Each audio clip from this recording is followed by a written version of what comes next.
निर्भया के कसूरवारों को फांसी से बचाने की एक और तरकीब को सुप्रीम कोर्ट ने खारिज कर दिया है। बता दें कि निर्भया मामले में चारों कसूरवारों को 20 मार्च सुबह 5:30 बजे फांसी देने का हुक्म दिया गया है, जिसके बाद कसूरवारों के वकील उन्हें बचाने के लिए नई नई तरकीबें ढूंढ रहे हैं।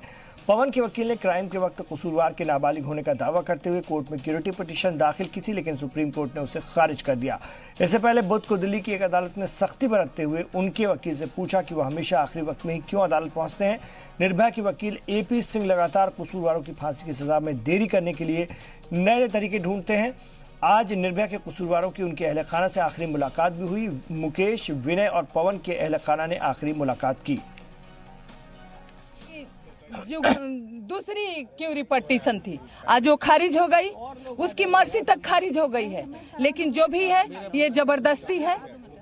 और मुझे पूरा उम्मीद है कि कल इनको फांसी होगी और निर्भया को इंसाफ मिलेगा, पूरे देश को इंसाफ मिलेगा, क्योंकि अब ऐसी कोई SLP कोई मर्जी नहीं है जो इस डेट को पोस्टपोन कराए। जो भी है अनलीगल है, जबरदस्ती है कि नहीं, जबरदस्ती का दिखाओ और फांसी को पोस्टपोन कराओ।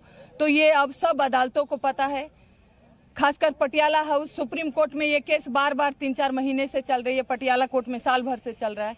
तो अब ऐसा कोई मर्जी या सरकारी रेमडी नहीं है जो इस फांसी को पोस्टपोन कराए। और मुझे अदालतों पे, अपने न्याय व्यवस्था पे पूरा भरोसा है कि ये चौथा डेट वारंट है, लेकिन ये फाइनल है और कल 5:30 बजे उनको फांसी होगी।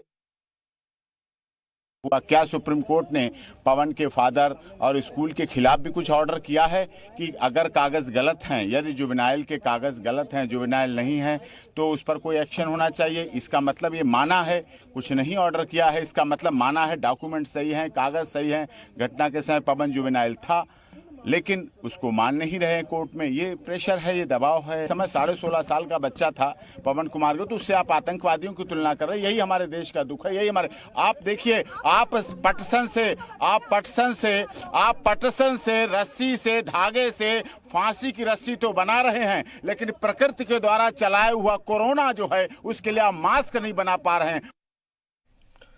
पंजाब के वजीर जेल सुखजिंदर रंधावा ने छोटे जेर गौर कैदियों को रिहा करने की तजवीज अपनी सरकार के सामने रखी है। वहीं रियासत के वजीर आला अमरिंदर सिंह का कहना है कि इस पर कोर्ट को फैसला लेना है।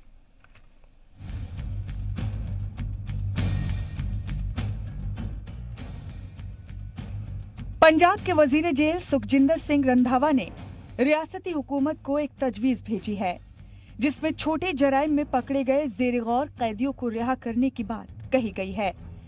इन कैदियों की तादाद तकरीबन 5,800 बताई जा रही है। वहीं इस मसले पर CM अमरिंदर सिंह ने भी अपनी बात रखी। वजीर आला ने कहा कि इस मसले पर फैसला सुप्रीम कोर्ट को लेना है। कैदी हैं जो जेलों में बंद हैं, उनके बारे में क्या किया गया है। मैंने पंजाब गवर्नमेंट को, DGP साहब और CM साहब हमारी मीटिंग हुई थी, उसमें कहा गया कि जो स्मॉल क्वांटिटी वाले हैं NDPS में, उनके बारे में सोचा जाए। जो पेटी क्राइम वाले हैं उनके बारे में सोचा जाए कि उनको कैसे छोड़ा जा सकता है। देखो, ये असी ऑलरेडी सुप्रीम कोर्ट ने अपना एक गल इंडिकेशन दी है।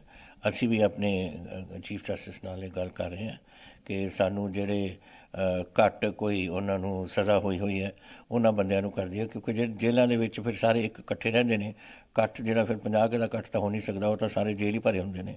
तो असी कोशिश कर रहे हैं कि उन्होंने असी घर वापस भेज सकीए, पर वो हुण कोर्ट नूं फैसला करना पऊगा इसका।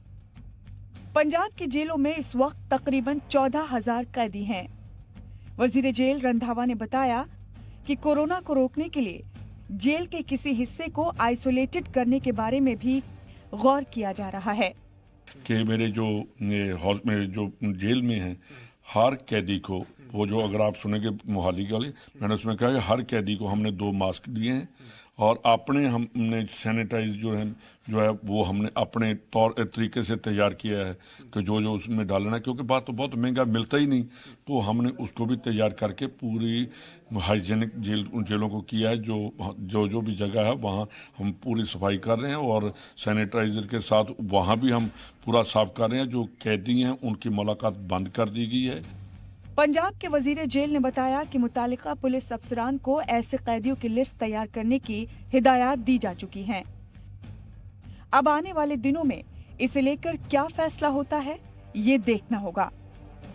जी सलाम के लिए चंडीगढ़ से कुलबीर दीवान की रिपोर्ट।